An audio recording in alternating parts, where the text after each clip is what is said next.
Today's session will be staffed by myself. It's a pride for me to welcome you to this lecture series, especially for today's one. This is the 14th one for the session and the continuation of the previous lecture and the third of it. Let me welcome our esteemed Professor Tishan Jaising for this lecture today, and welcome you, Professor. Professor Jaising for the lecture. Yeah, I welcome all the participants joining here this evening. Now, my instigating note won't be much new to you, and what I could say as actually for you all to join until Professor shares his knowledge with this mere interest of the civil engineers to enhance your knowledge. Dear participants, you are much more fortunate to join this lecture on structural design of precast beam slab systems, and be patient, and we'll be handing over the platform soon. Thank you, Professor, for your great contribution towards the leadership of the ISL. You are a unique person doing so, and I appreciate it. On behalf of the Chairman, Civil Engineering Sectional Committee, Engineer Mangala Silva, I welcome you once again to the lecture and hope you will abstract very fruitful stuff with more take-home loads from this lecture as well. Another announcement, I think Banduka is joined, but I think he has his personal matters to attend and he'll be joining a bit late. Without further ado, I invite Professor Tishan Jaising to take over the platform. Thank you, Professor, and thank you, everyone. Yeah, thank you.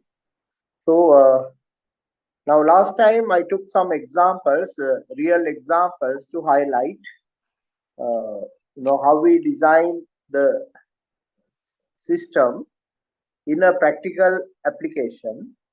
So I took a house. Today I'll draw only part of it, where we have a large garage, and then I said we can have some space, a room, a washroom, a living area, and a staircase.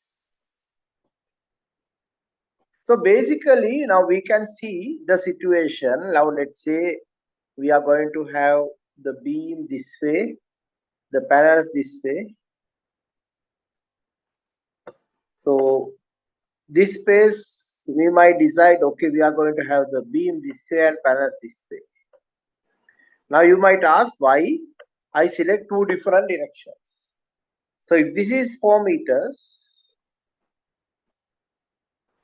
then this will become 2 meters. So I have selected the beam this way because the width is 4 meters. If this is 4 meters, I can make the panels 2 meters. So I can select the beam this way, provided that there's a supporting beam to transfer the load. Now, the moment we need a supporting beam, we need a column, L-shaped column at the corners.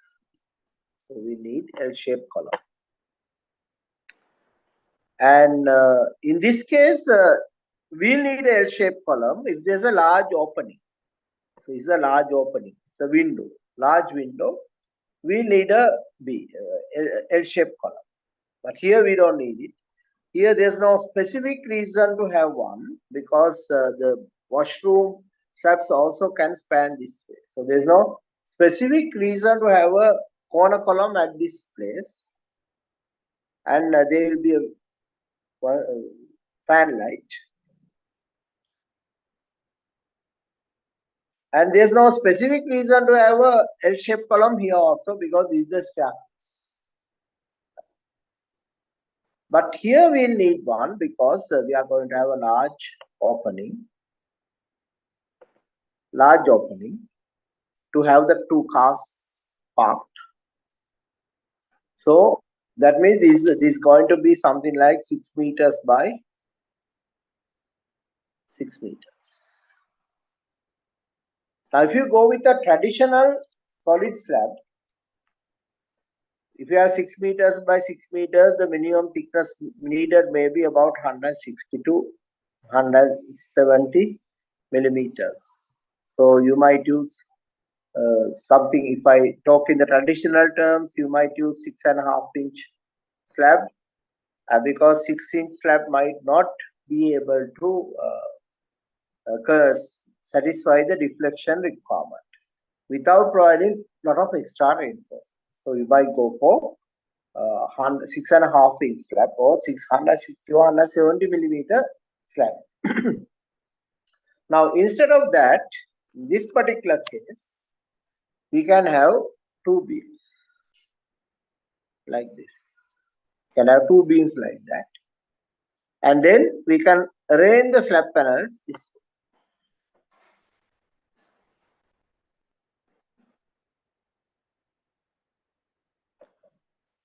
So let's see how to handle the beam design part. So here we have a beam spanning about, say, let's say 4.5 meters. And then in a small bedroom, it might be only 3.5 meters. Can be 4.5 meters in a large bedroom. In a living room or a garage, it can be.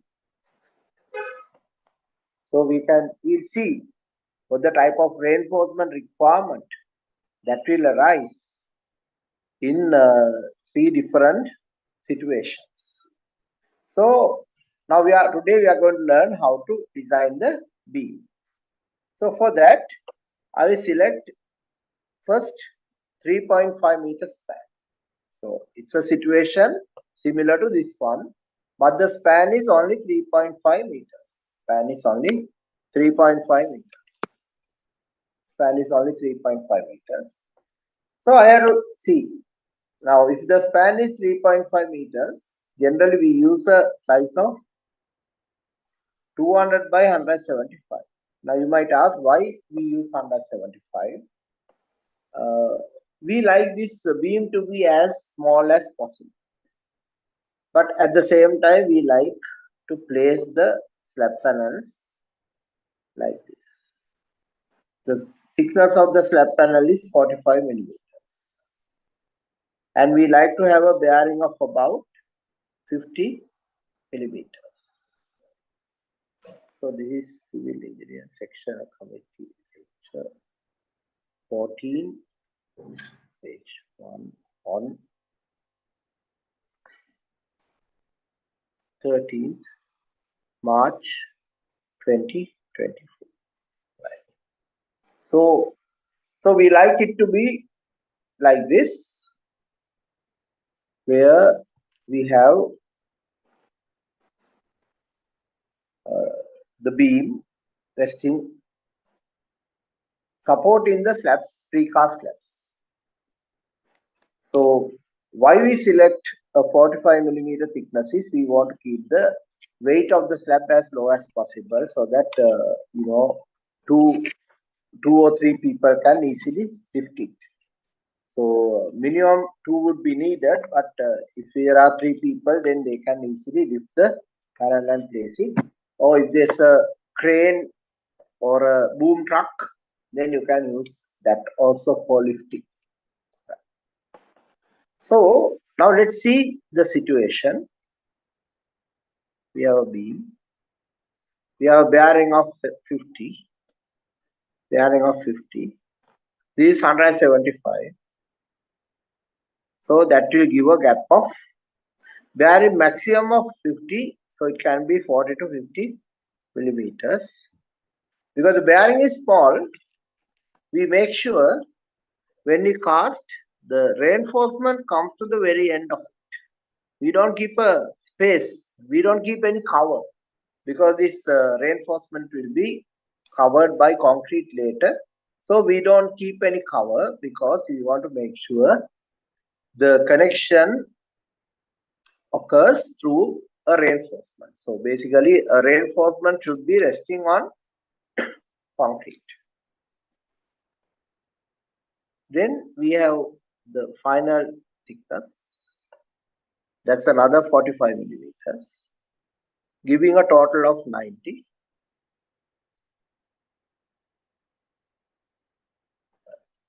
a total of 90. And now we are going to place a link like this, and we'll have another reinforcement like that. It's a 8mm bar supporting two 8mm bars. Now you can see the purpose of it. This arrangement will make sure we have 8mm bar with a cover of 20mm. Here also we can use a cover of 20mm.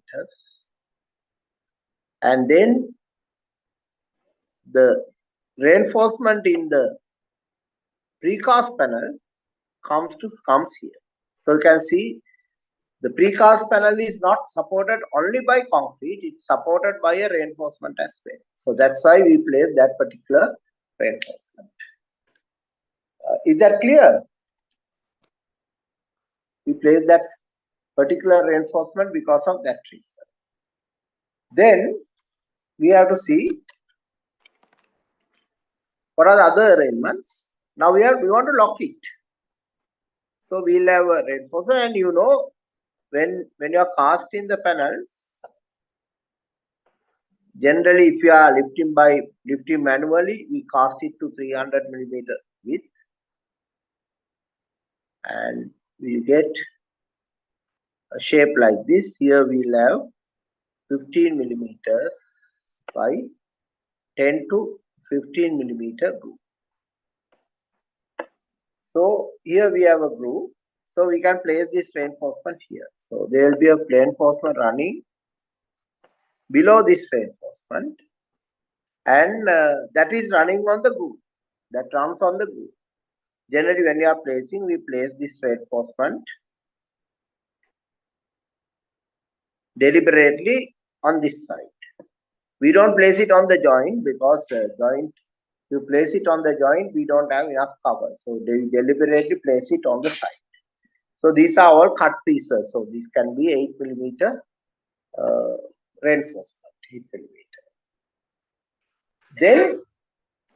Then we also need to make sure this behaves as a continuous slab. So we have this reinforcement going up to 0.3 L or 600mm. On this side also we have another 600mm. So that is the arrangement.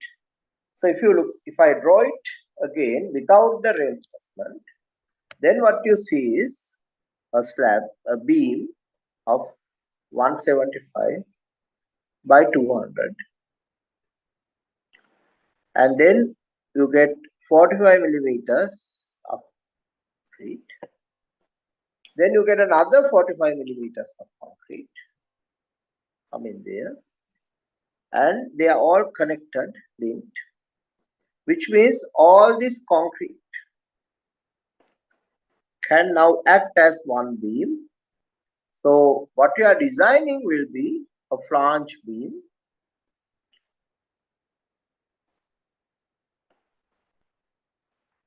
like that. What we design will be a flange beam like this, and these simply supported, and we are having beams at 2-meter interval.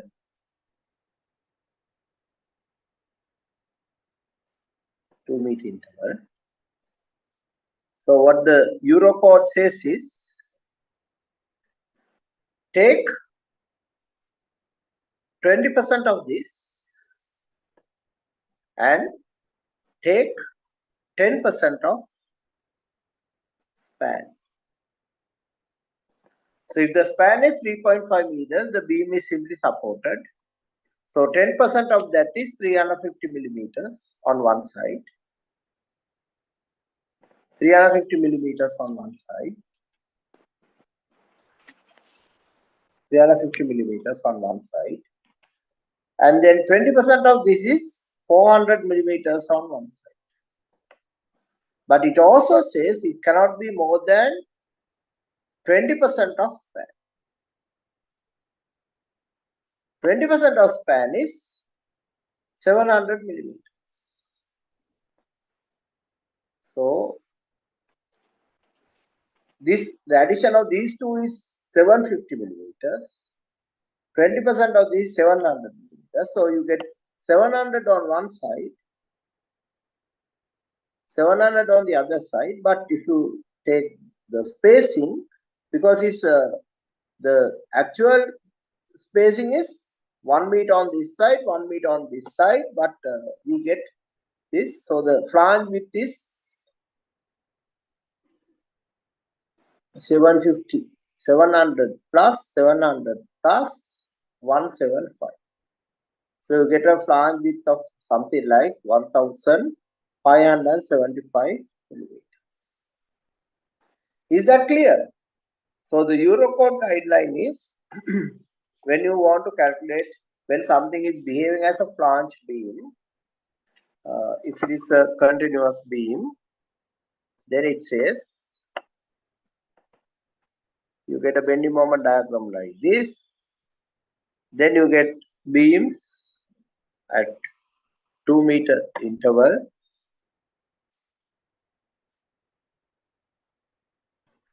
So it says on one side take 20% of 2 meter. So that is 400 millimeters. Then it says take 70% of 10% of distance between point of inflection, that is 0.7 times A. So that is the rule given in Europe, right? And it gives a higher value than what the British code used to give. But in our case, this simply support. So having a span of 3.5 meters. So we have to take 10% of 3,500. So it comes to 350. 20% of 2000, that comes to 400 millimeters. Addition is 750, but the Eurocode says the maximum is 20% of distance between point of zero moments.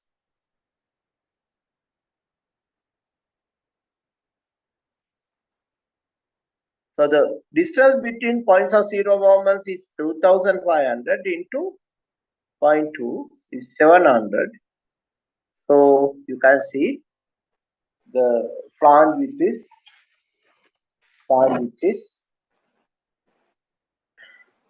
has to be 700 on one side.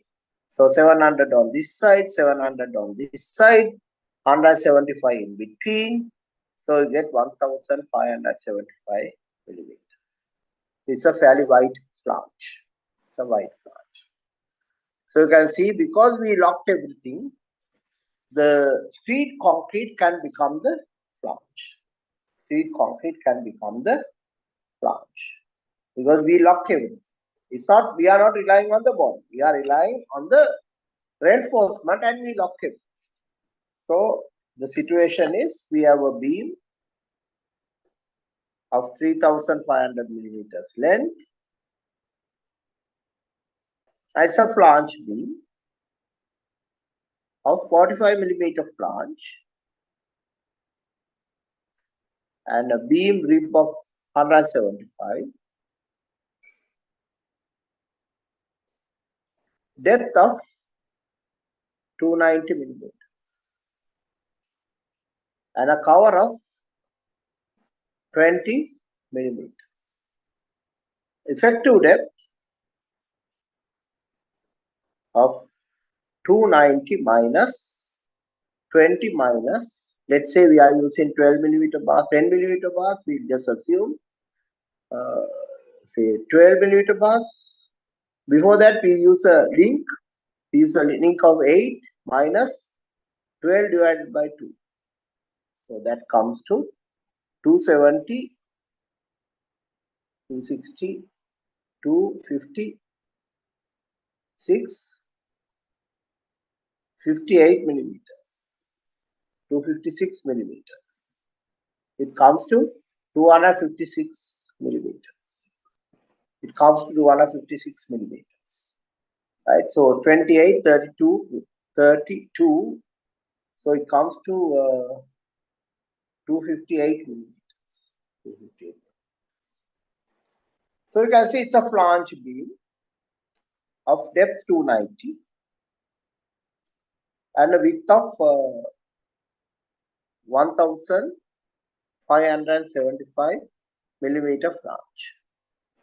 So if you want to find the reinforcement, we can find it if you know the load. Now let's see what is the load. What is the load? And generally when you cast this, we generally provide about 2 supports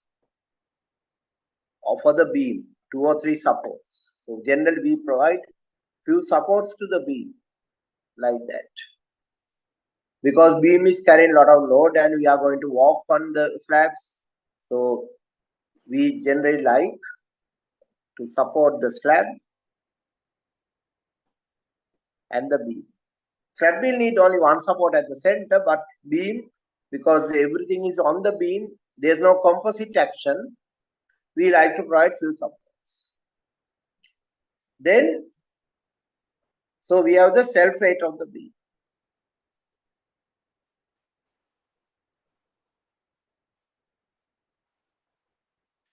Then we are going to place slabs on the beam. Then we are going to have this in situ concrete. So because we have the beam on props, we can say it's also we are going to release the props only after the composite action is effective. So we can say this 90 millimeter. So we have the self weight of the beam as 0.175 multiplied by 0.2 multiplied by 25, and it comes to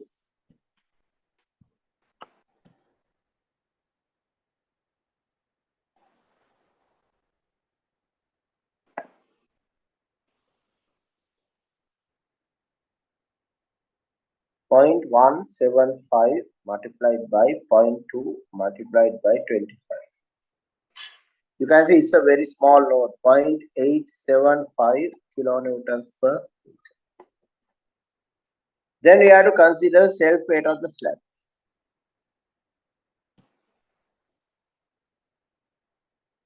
The slab 0.09 into 25.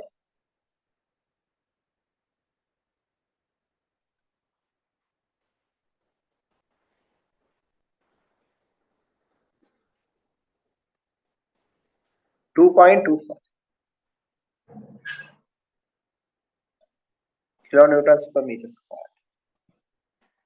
Then we know the slabs are at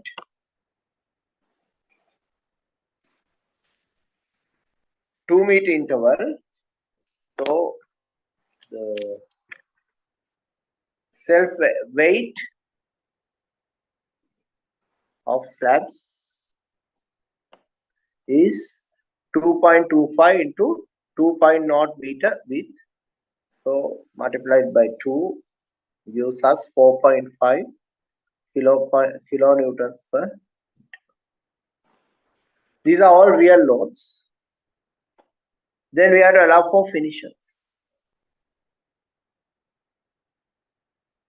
And I told you now this gives a very good opportunity, because we are casting a thin, we have precast the slabs, we have placed it on the beam. What you are placing is only 45 millimeters of screed. So what we can do is we can level it very well, because you know the thickness is low.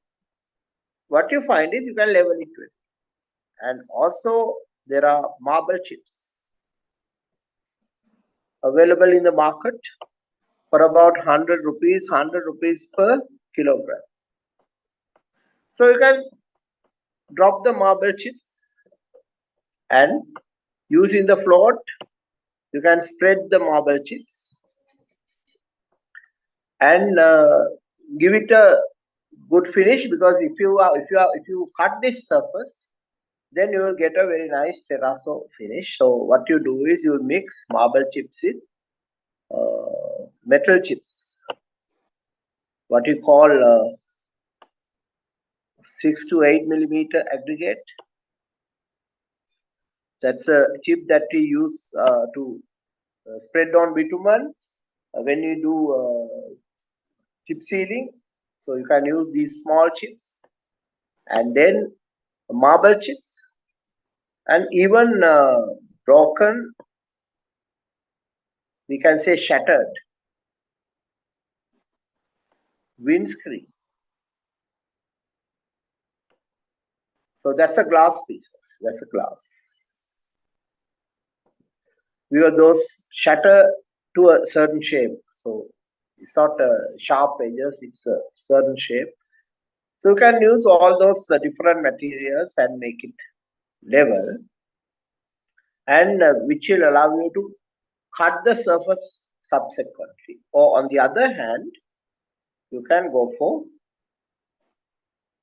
do the surface again perfectly and do the tiling on it. If you need to remove the debris, dirt that accumulates on the surface later, you can use a terrazzo cutter and cut it slightly and then lay the tiles. So the tiles will be laid, we can allow about 15 millimeters for that. So 0.015 multiplied by 25 will give you a value like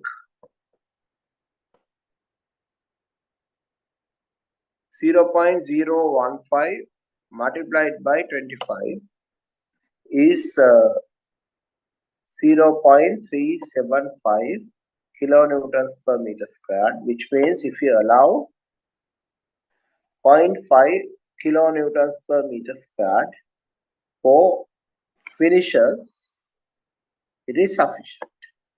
On the other hand, if you are going to have a leveling street of 25 millimeters and tiling with 15, this 25 millimeters at a density of 20 kilonewtons per meter cubed can give 0.5, and this gives 0.375. The addition will be 0.875 kilonewtons per meter squared.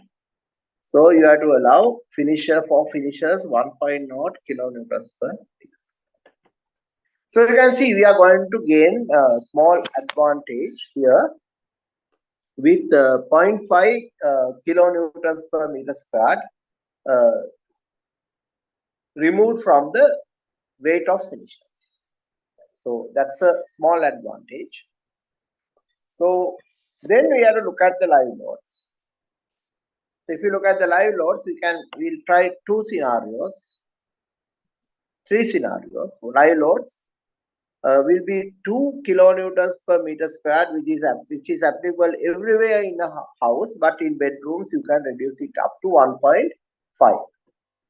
That is the house. On the other hand, in an office building, we need a minimum of 2.5 kilonewtons per meter squared plus 1.0 for lightweight partitions.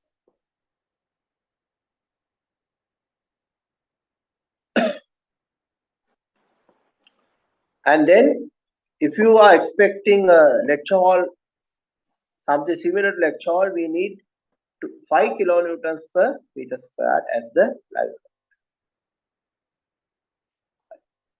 So let's calculate the numbers and see what happens.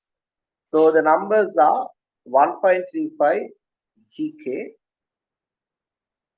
plus 1.5 GK. So that's what we are looking for. Is that clear? Is that clear?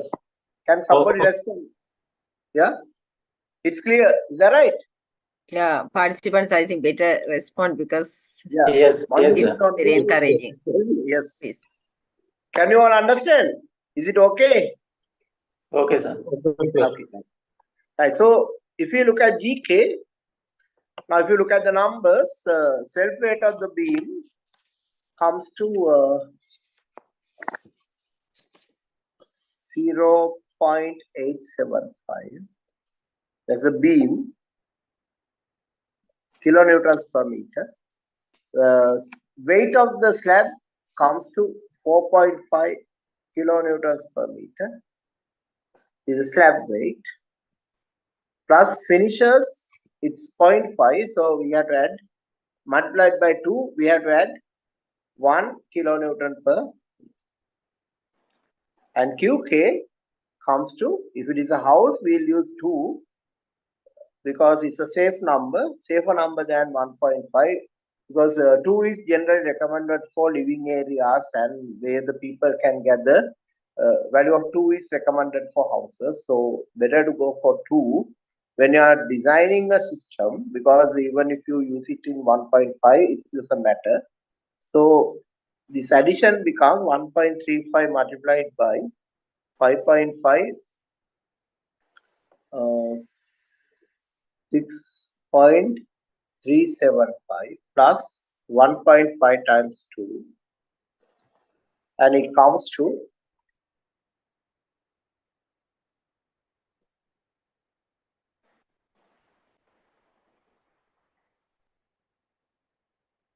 1.35 times 6.375 plus 3. It comes to, so this 2 also has to be multiplied by 2. So I made a small mistake. This 2 kilonewtons per meter squared, because we have a width of 2, it has to be multiplied by 2, multiplied by 1.5 plus. So it comes to 14.6 kilonewtons per meter. Now you can see this is a lightly loaded beam. The beam is lightly loaded, thinly supported beam, but it is lightly loaded. Generally, when you are designing a beam, minimum loads would be something like 40 to 50 kilonewtons per meter. The minimum load will come to around 40 to 50 kilonewtons per meter. But here we are getting only 14.6. So the bending moment is WS squared over 8 because it's simply supported. So because I have considered that it is supported by with a number of supports until the composite action is restored. So because of that reason, we can say the whole system is a more or less a UDL. So 14.6 into 3.5 squared divided by 8, and that will be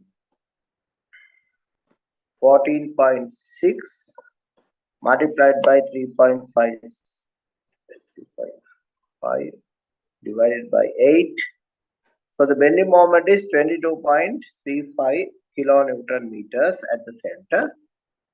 And this is a composite beam, so we can find MOBD squared as 22.35 multiplied by 10 to the power 6 divided by breadth is 1575 and depth is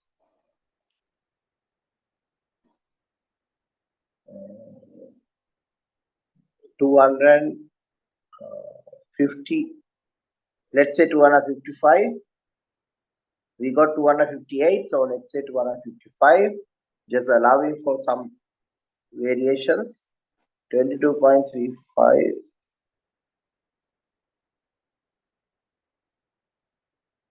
divided by 1575 divided by 255 divided by 255, 0.218. So 100 days OBD is divided by 4, 0.054, and AS, corresponding AS becomes multiplied by 1575 multiplied by 255 divided by 100. So you will find the reinforcement requirement is 219 millimeters square. So these for a house, span is 3.5 meters. So if we look at the situation, what we generally consider is that this beam is a very important member and it needs this type of reinforcement. So the requirement is 2H 12 bars over 3.5 meters span. So we have to cast it like this, where we take it to the very end with 20 millimeter cover, and in the beam we'll have 2H8 here, and generally because this is a very important member, and because it's a beam, it attracts load. Sometimes what we do is we provide something like some additional 2H8. So we can provide 2H8 also. These are additional precaution because whenever there's a beam, especially simply supported, it's good to have some extra reinforcement in the center location. So these 3.5 meters. So the bending moment diagram goes like this. So in this area you can have something. So this length of this can be about 2.5 meters. Or even 3 meters. You can just cut the bar into two. 1 8 millimeter bar, cut it into two and place it. So that would do over a length of 3.5 meters. So that is all okay. Now we have to look at the shear requirement. Yes, this is the equation. So we have to see what is the shear force. The load on the beam is 14.6 kilonewtons per meter. So the shear force diagram will be like this, and the shear force is WL by 2. So it just gives 14.6 into 3.5 divided by 2, and that gives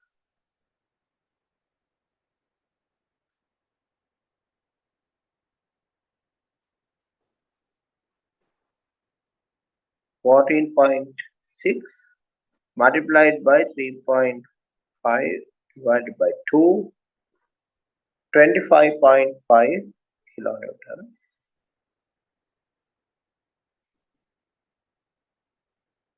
So, and the angle theta is 22 degrees. Why? It's lightly loaded.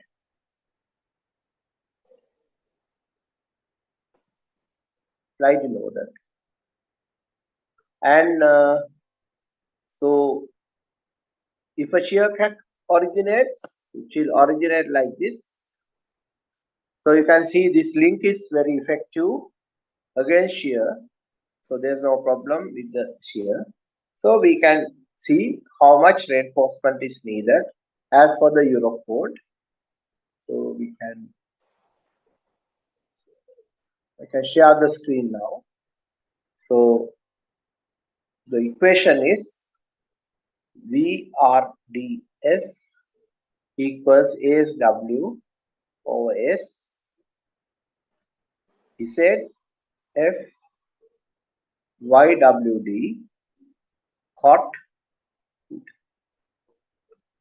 So that is the equation, and so what we do is I theoretical I should check for VRD max, but because it's very lightly reinforced, very lightly loaded beam, I'm not going to check for that. And then I'll stop sharing so that you can see the screen. And VRDS is 25.5 into 10 to the power 3. And now we have a problem. So generally when this system was developed, we use R6 links. But Eurocode says FYK should be between 400 and 600 newtons per millimeter square. So if you use R, it is 250 newtons per millimeter square. So because of that reason, we cannot use R, we have to use H8 mass. H8 mass. But if you design this system for BS code, then you can use R6 links as well. But if you are designing it for Eurocode, then you have to go for H8 bars. So H8 bar area is 50 square millimeters. So 50. So here you get 50. ASW over S. So ASW is 50. ASW is 50 divided by S. Z is 0.9 times 255 multiplied by the strength of reinforcement is 500 divided by 1.15 YWD and cot theta multiplied by 1 over tan 22. 1 over tan 22. So S becomes S is equal to 25.5 multiplied by 1.15 multiplied by tan 22 divided by multiplied 10 to the power 3 divided by 50. Sorry, it's other way around. S is equal to 50 multiplied by 0.9 multiplied by 255 multiplied by 500 divided by 25.5 into 10 to the power 3 multiplied by 1.15 into tan 22. So let's see what's the value that we get.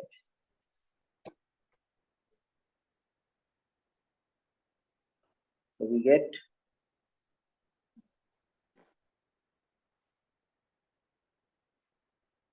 50 into 0.9 multiplied by 225 as the 255. 255 is effective depth multiplied by 500. 5737,500 divided by 25,500 divided by 1.15 divided by tan 22 equals 400. So once you get this, the answer is 484 millimeters. So generally you can see we can't go for that spacing because the overall depth of the beam is about 290, and generally we say the spacing should be 0.75 times effective depth, 0.258. So it is 258 multiplied by 0.75. It gives 193.5. So it may be okay if you provide the links at 175 center to center. You can provide links at 175 center to center in this area because though we can go for 484 millimeters, we can't use that value because for shear links, generally we have a rule. The maximum spacing of shear links should be only 0.75 times the effective depth. So when you look at all those rules, you can see we need little bit of links, but the other reinforcement is minimum. So if you look at the overall reinforcement requirement for this, so you are going to get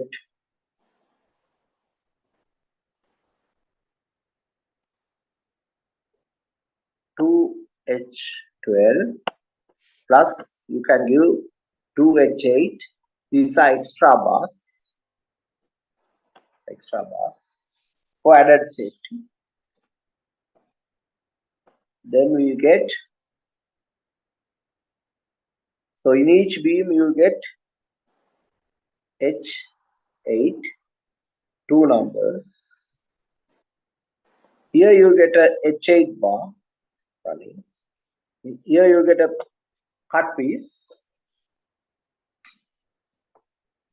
at every 300 millimeter centers onto the groove to just to make sure it's all locked up. And then you get 45 millimeters. Then again you get 0.3 L, 600 millimeters of H8. So you can see, and also there will be a lifting hook somewhere here. So we generally run a bar through that to make sure, and also one bar at the center. So our distance about 0.9 meters, we run a bar, H8 bar, and here also we might run a H8 bar. Here also there's another lifting hook that we keep, so there will be another H8 bar. So the lifting hook is used to provide added continuity because these slabs are separated like this.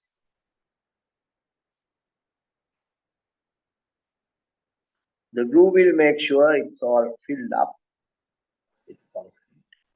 So every 500 millimeters we'll have a H8 at 500 center to center. So you can see there's a huge saving in steel because in a normal slab 3.5 meter span, the usual detail will be, generally it will be two-way spanning. So you will find that you provide H10 at 250. This way also you will provide H10 at 250. And then you need top bars because it will be designed as a continuous slab. So you need top bars running up to 0.3 L. And you will need a distance of about, so this is 3.5 meters this way. So the other way at least 3 meters. So you need about 0.9 meters. On this side you get. On this side you will again get top bars. Here also you get top bars. So every way a lot of reinforcement. Whereas in this system we minimize the amount of reinforcement. And this generally runs about 105 kilograms per meter cube. And this one runs at about 80 kilograms per meter. But when you look at these two numbers, there's no very big difference. But this slab will be either 115 to 125 millimeters. Whereas this slab has only 90 millimeters generally. So you might say equivalent, when you consider the size of the beam, you might say it's about 100 millimeters. But it is actually less, but it is allowed. So you can see there will be a significant saving in. So if you get 125 multiplied by 3 meters by 3.5 meters, 4 meters, is 4 meters. 4 meters by 3.5 meters. multiplied by 0.125 multiplied by 105 minimum, you will find the amount of reinforcement will be divided by meter cubes. So that will be 4 by 3.5 by 0.125 multiplied by 105 kilograms. So you will need about 183 kilograms. So generally when you look at wastage and all that, you might need about 200 kilograms. Whereas in this system, you will need 3.5 multiplied by 4 multiplied by 0.1 multiplied by 80. You need only about 110 kilograms. So in this slab alone, 90 kilogram saving. And these days you need about 450 rupees to complete 1 kilogram of steel, because the steel goes at a price of around 350,000 with VAT. And so 90 kilograms will need 90 into 450. So you can get a saving of about 40,000 rupees on the steel alone. And then we'll get a saving on concrete, and we'll get a saving on shuttering. So you can get a very significant saving, but the saving actually is more for large structures or heavy loaded slabs. The saving can be in the range of something like 30 to 40%. But when you consider the overall, sometimes it can be as high as 50%. Especially in the case of, there's a very special application for this, and that is kind of housing sector, especially in the case of self-help housing, or the owner built houses. Because in this system, all these slab panels can be cast by the owner, because it doesn't need any special technique. What you need to know is how to cut a bar, fix it, and cast something like that using a shutter, properly prepared shutter that can be repeatedly used. Sometimes it can be even a steel shutter. So the owner can, if the owner is involved, then they can make a big saving. So the reason why we developed this system originally was for owner built houses and self-help housing. But only recently this became economical even for big projects, because this is lightweight. It allows avoiding leveling street.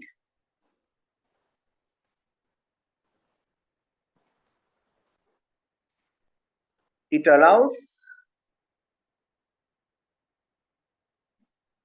soffit finish with a thin plaster, thin coat like Mako Superplast plaster. So you can finish the soffit, and it doesn't need formwork, false work in a big scale. Only some formwork, false work that can be repeatedly used.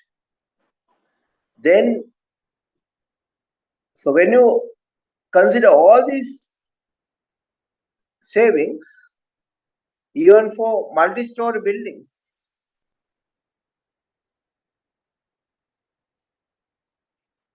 it can become a saving.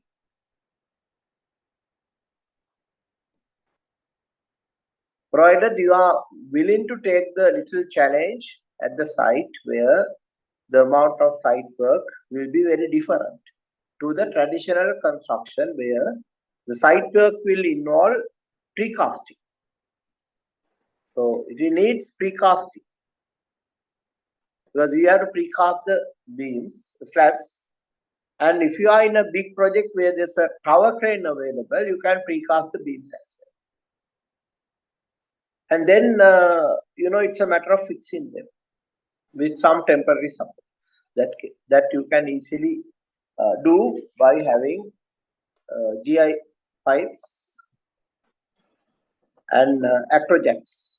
So the moment you have those, you can easily repeatedly use them in the project. So when you look at all those advantages, you are going to gain a significant saving by using this particular SAP system. And one of the biggest savings will come avoiding the leveling speed because leveling speeds are expensive because they generally can run up to about 25 millimeters and they need a lot of sand and cement, and sand is very expensive. So that's one item that can bring a big saving. And also you have to pay for labor. In this system, you can avoid all that expenditure.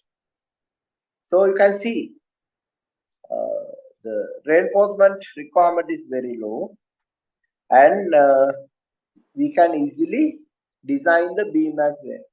The slab design I have shown earlier, but today I have shown you how to design a beam. Now let's see what is the beauty of this system when it comes to large spans. Now let's say we are going to do the slab on the car park, and we are going to have two beams. The car park is 6 meters by 6 meters. It's a large two car park, garage for or car parking space for two cars. So let's see, or even a tall building, this might be the case. You need large spans like this. So what happens?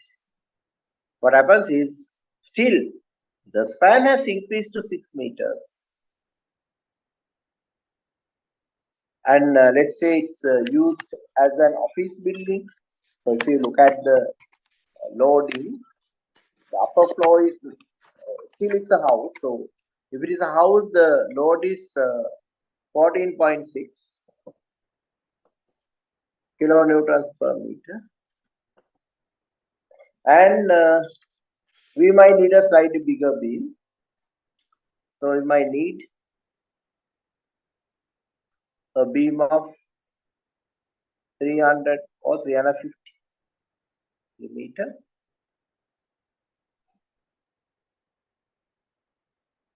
Giving an overall thickness of 140 millimeters.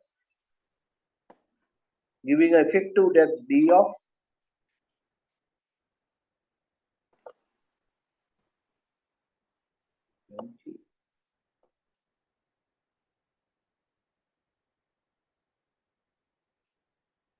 408 millimeter. So let's say D is 400. So the width of the flange will be 0.2 times 6,000 on one side. So it comes to 1.2 plus 1.175 plus 1.2. On the other hand, the other equation gives 0.2 into 2000 plus 0.1 into 6,000, 600 plus 400,000. So this will be less. So it will be 1000 plus 175 plus 1000 plus 2075, but it cannot be 2075 because we have a maximum width of 2000. So the width of the flange beam will be, without the flange of the flange beam will be 2000 millimeters. The bending moment will be 14.6 into 6 squared divided by 8, which comes to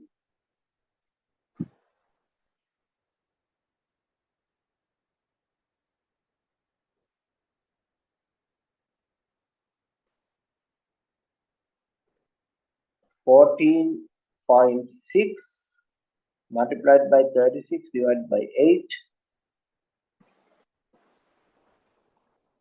65.7 kilonewton meters. So it comes to 14.6 multiplied by 36 divided by 8. Yeah, 65.7. MOBD squared is 65.7 into 10 to the power 6 divided by breadth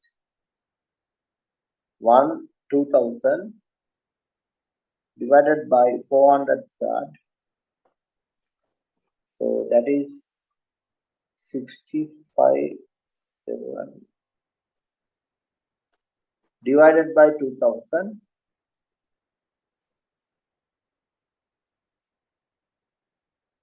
divided by 400 divided by 400. So 100 days over BD of 2.0 giving 0.5 multiplied by 2000 multiplied by 4.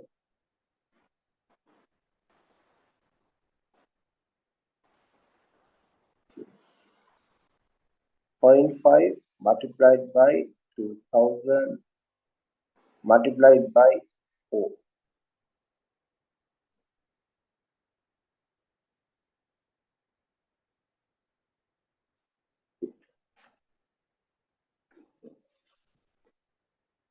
65.6, 14.6, 65.7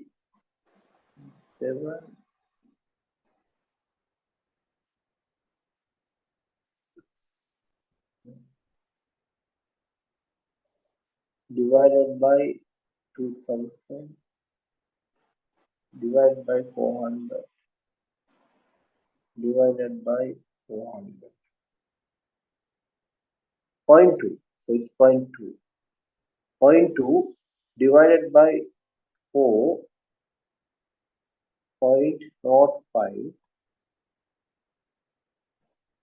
multiplied by 2000 multiplied by 4. 410 millimeters. So it comes to about two numbers of 16 bars plus two numbers of 8 millimeters. So it will come to a value like 2H16 is marginally sufficient. As a precaution, we can provide 2H8 as well.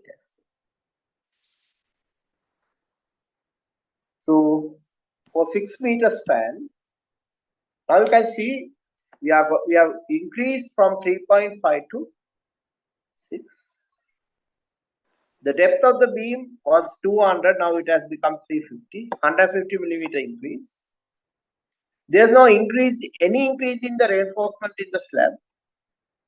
There is no increase in this reinforcement. So the average thickness of the slab still remains 100 millimeter. Whereas a typical slab will be 175 millimeters. And the concrete volume will be 6 into 6 into 0.175. So the concrete volume will be 6 multiplied by 6 multiplied by 0.175, which come to 16.3 meter cubes. Whereas in the slab system, it will be 6 multiplied by 6 multiplied by 0.1. So it will be 3.6 meter cubes of concrete. So it needs less concrete. It needs 6.3 into 105. So this will be around 110 because it needs little more in extra reinforcement. So it will be like 6.3 into 100. 630 kilograms of reinforcement. In this system, it goes as 3.6 into 80, 288 kilograms, so 300 kilograms, and no formwork. So the concrete will be something like 35,000 rupees per meter cube with placing and all that. So concrete will cost 6.3 into 35,000, including labor, 220,500. Steel will cost 650 into 450, 292,500. Addition will be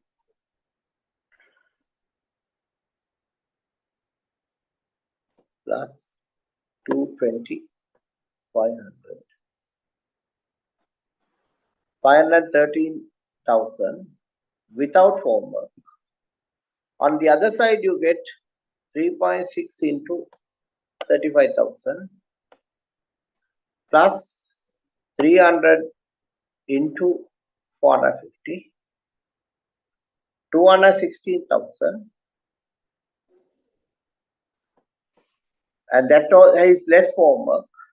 So you can see the saving is more than 50%. So that's why we say this is an ideal system for tall buildings because it can carry big loads. So even if you go for a auditorium with 6 meter span, the live load will be the 1.35 GK plus 1.5 QK will be. The earlier figure is close to, the earlier figure we calculated was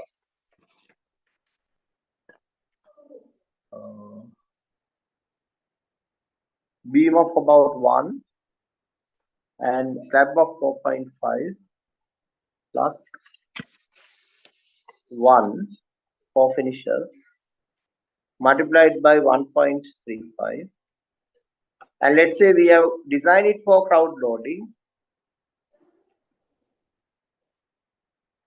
into 2, so it comes to 4.5, 5.5, 6.5 multiplied by 1.35 plus 1.5 multiplied by 10. The load is 23.775 over 6 meters.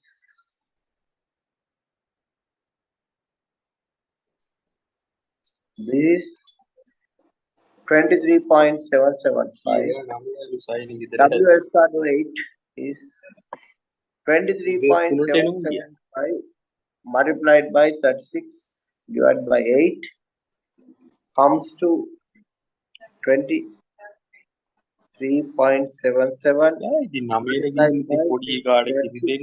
by 8.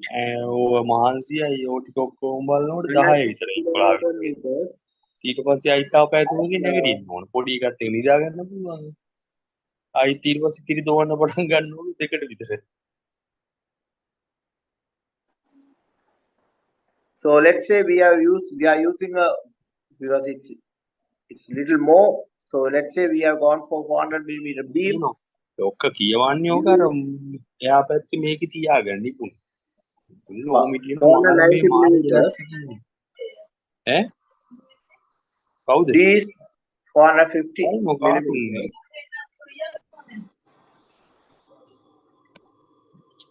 Then that microphone has to be muted.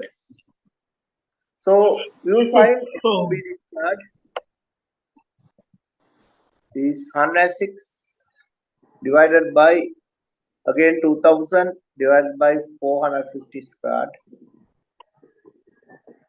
So it gives 106 divided by 2000 divided by 450 divided by 450. 0.262 divided by 4. So it gives 588 millimeter squared that you can easily satisfy by using 2H16 and 2H12. So you can see the increase in the reinforcement when we change from 2.0 kilonewtons per meter squared to 5 kilonewtons per meter squared is only adding, instead of 2H8 you might add 2H12. So that is the only increase in reinforcement. So that is one of the great things about this particular lightweight slab system. So in this slab system, although we developed it originally at Moratuwa as a PhD project in 1996 to 1999 for self-help housing and also load bearing cement stabilized blocks because they needed a lesser weight for the slab system and also loads being transferred in all directions. What we found was during the 2022-23 crisis, we saw steel prices that remained around 125,000 rupees a ton, going up to 350,000 a ton, and concrete cost also increasing by about 50%, 150%, becoming 50% of the price that remained, and also formwork cost going up because the labor cost has gone up. What we found was labor cost used to be something like 2,500. Now it has gone up to about 4,500 to 3,000. So it has gone up now, can be as high as 5,000. So what we found was this lightweight slab system can give a very significant saving, maybe from about 30% up to 50% for large spans, and these for small spans. But large spans means you need something like tall buildings,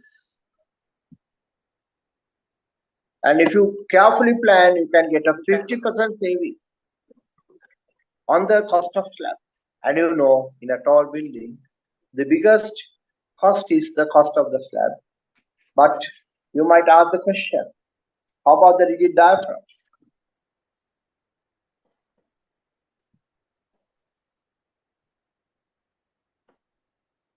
Because in a tall building, we assume the slab is rigid.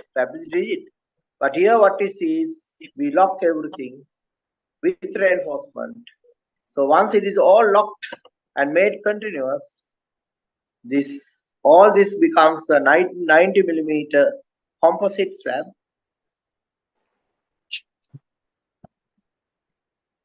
So the rigid diaphragm is available. Is available, and in tall buildings, what you can do is you can precast even the beams. That goes in like this. And what we do is we keep more cover and we'll add some additional reinforcement here so that these precast beam also can rest in situ cast large. So what you do is you have to go for a two-stage process where you cast up to this level, cast up to that level, place the beams, and then fill the remaining part of concrete. So, and after that, all these slabs can be placed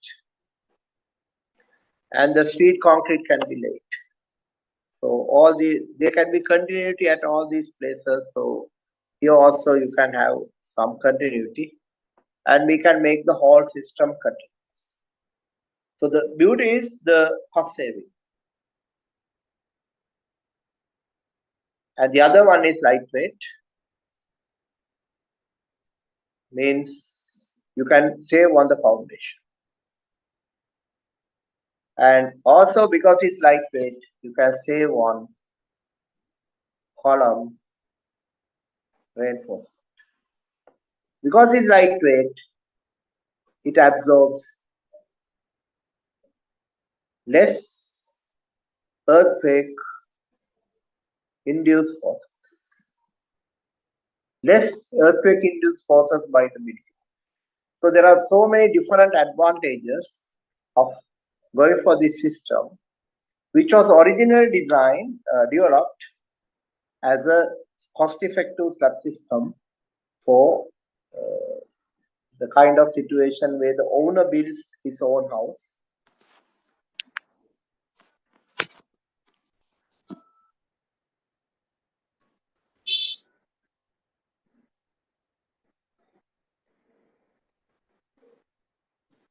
So now you can see there are many advantages of this system which can be applied for houses, apartment buildings, or even multi-story large-scale projects. But the original intention was not that. What happened was during the last crisis, where we saw huge increase in costs, we have actually extended this system to for large spans, and also we have developed it so that now we can do the structural design of this system by using Euro. So any questions?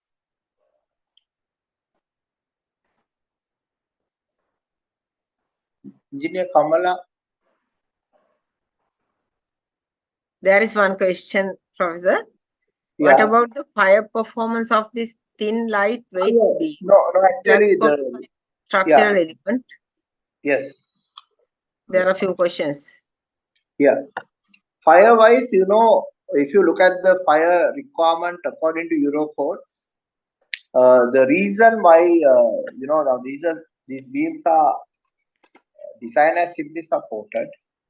For simply supported rib beams, the fire requirement is 160 millimeters. If you have a width of 160 millimeters and with a cover of 20 millimeters, you can satisfy the fire requirement. You can check it or check with the fire code, and the fire requirement is a minimum width of 160 millimeters. But if you are going to make the beam continuous, then even 150 millimeter is sufficient. So whether you can make it continuous or not depends on the arrangement of the beams. So generally we design it as a simply supported beam.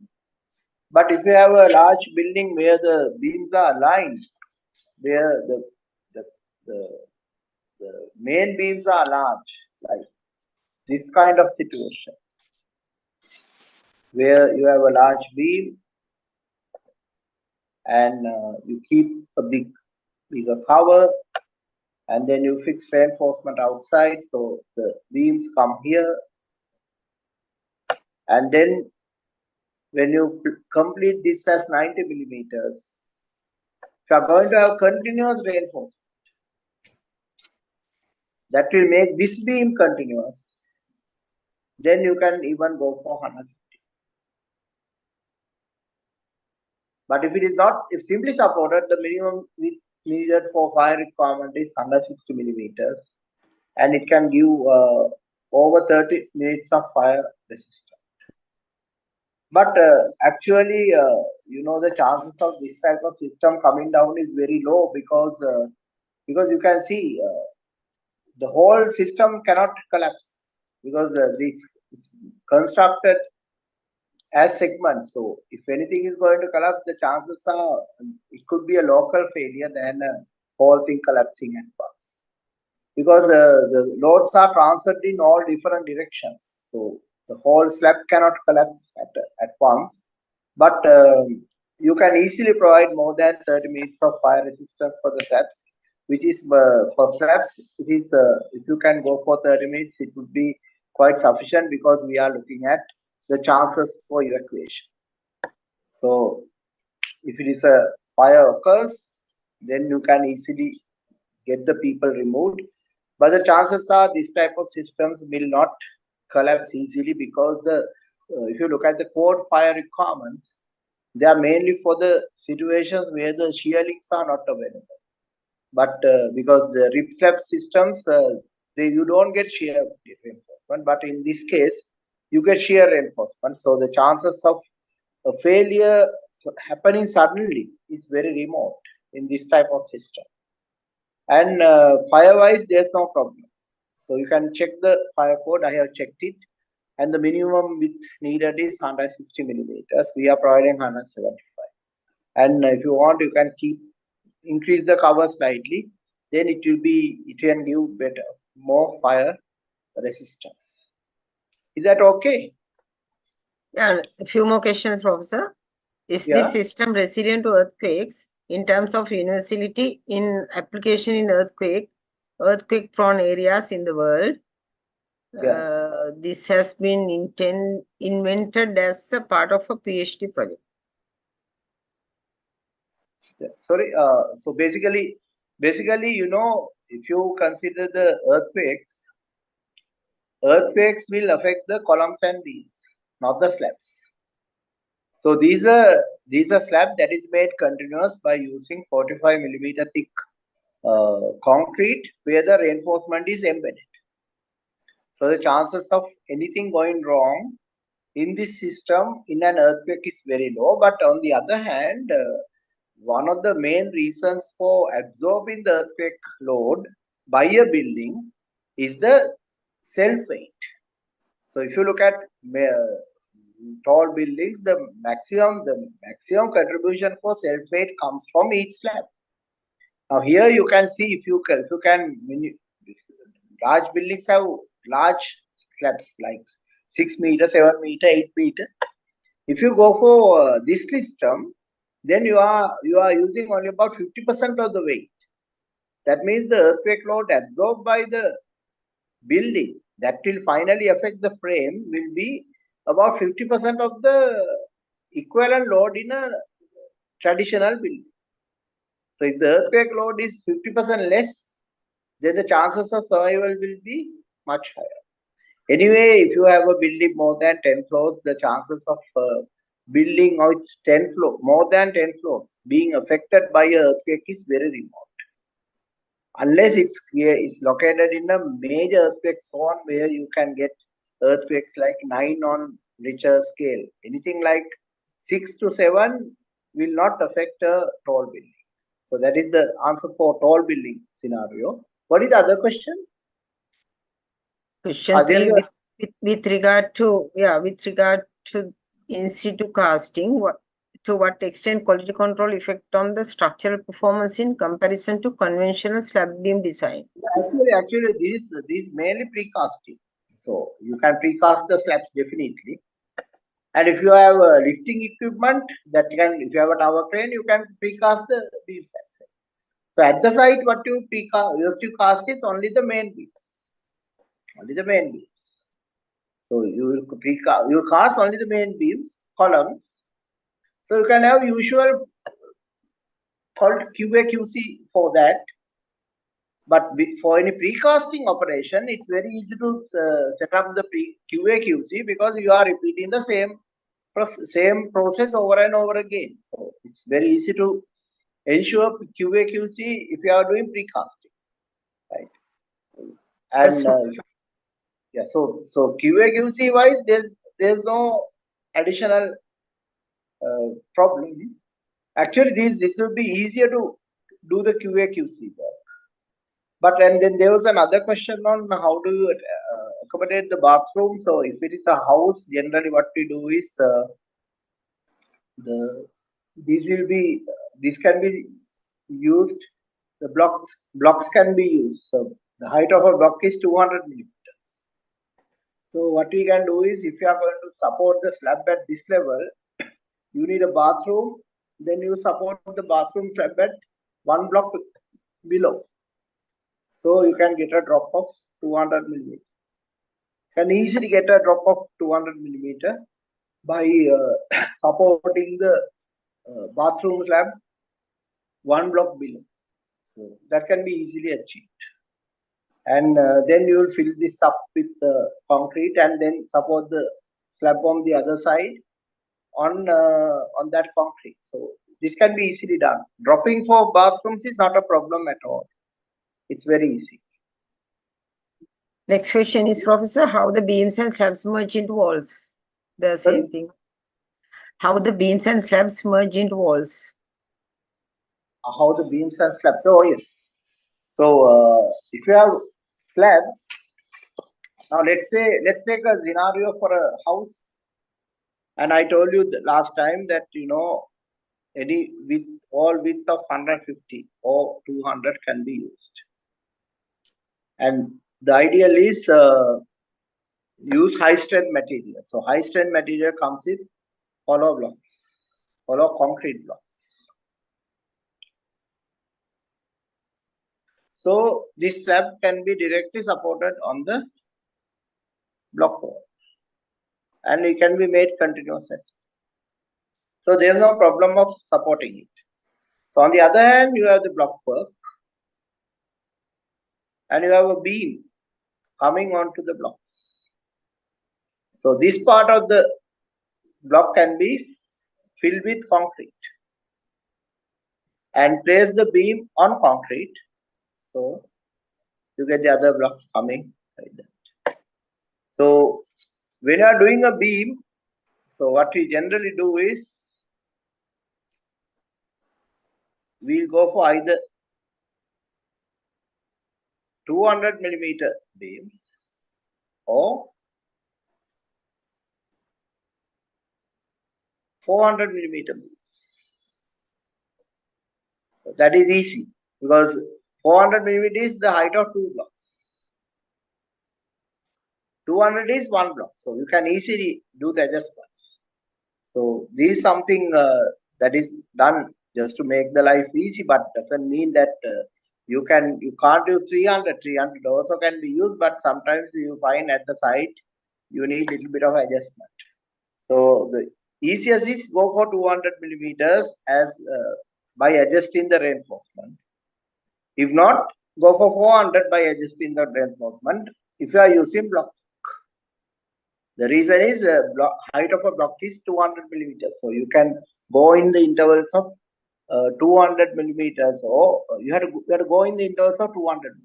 If you go in the intervals of 100 millimeters, you need little adjustment at the site because the height of the beam will not fit with the height of the blocks. Have I answered the question?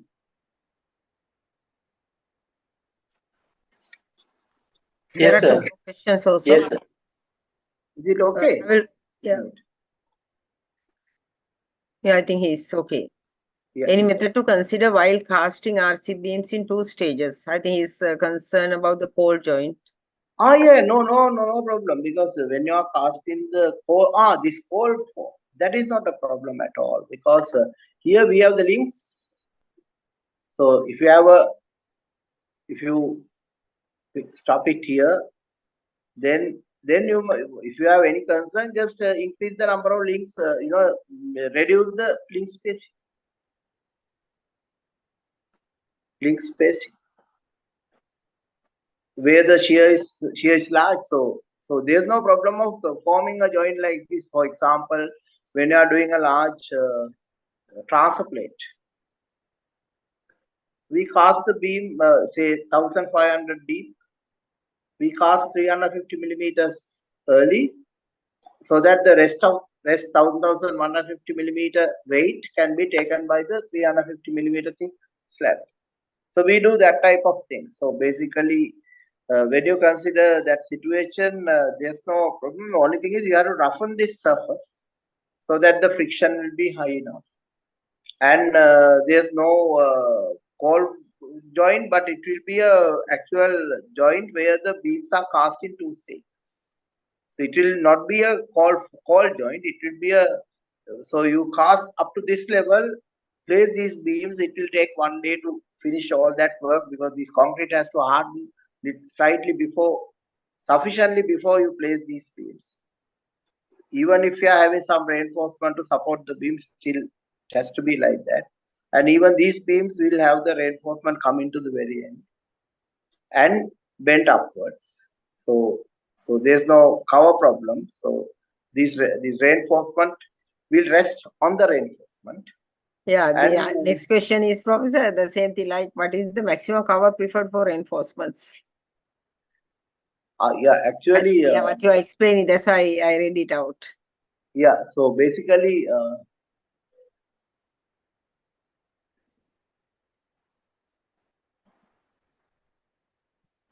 yeah. So basically, somebody is asking about the maximum cover. Yeah, what is the maximum cover preferred for reinforcements? No, actually, the cover requirement is 35 millimeters for Europe, right? Anything more is bonus, right? But 35 millimeter with, if you properly cure, can assure anything up to 100 years. Because actual cover requirement is 25 millimeters, and we are keeping 10 millimeter for the tolerances. So if you do accurate casting, 35 millimeter cover can easily assure 100 years, provided you have cured the concrete. If you have cured the concrete for 7 days, the lifespan will be over 100 years. Because Eurocode has this extra allowance for tolerance. So if you keep the actual cover and make accurate construction, then the cover will be over 35 millimeters for the main reinforcement. So the lifespan will be more than 100 years. So no need to go for more than 35 millimeters because the actual cover requirement is 25 and the remaining 10 comes with the construction tolerance. So if you keep 35, that would be an ideal cover. Is that correct? Is that okay? I think one more question, Professor. Is there a Yeah. method to batch higher slump about 200 millimeter concrete, about C30 at site? At site? Yeah, it will all depend on the admixture. So if you go for a good admixture, and the next thing is fly ash, because this is what happens. If you go for a good admixture, that will allow you to go for something like 150 millimeter kilograms per meter cube. You add about 160 kilograms per meter cube, then you get high slump. Then fly ash, what we have is type F. Fly ash has a finer material.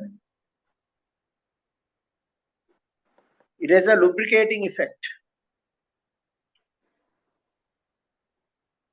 It's called ball bearing effect.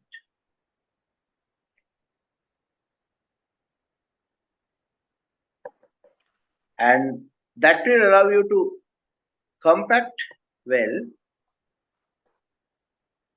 and it also can give a slightly higher slump. So The technique is go for a good admixture that needs only 150 kilograms per meter cube. Then use about 160 kilograms per meter cube. The moment you do that, you can get a very high slump at the site. Is that okay? Yeah, that's all, Professor. Yeah. Okay, yeah, I'll wind up with a brief thanking for everyone. Yes. So I take the pride of delivering thanking not also today because I'm the one who is here. So thank you, Professor, for your Thank you. exaggerated and the very impressive lecture.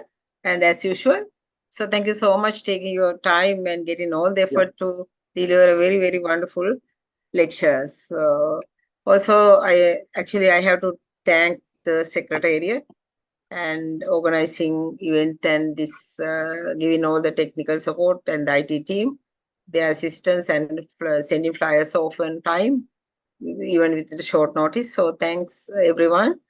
And behalf of the Civil Engineering Sectional Committee and the behalf of the Chairman, Engineer Mangala Silva, I thank you everyone who participated here and giving your wonderful contribution, sharing the knowledge. So thanks everyone. Have a Thank great you. day. Good night. Good night.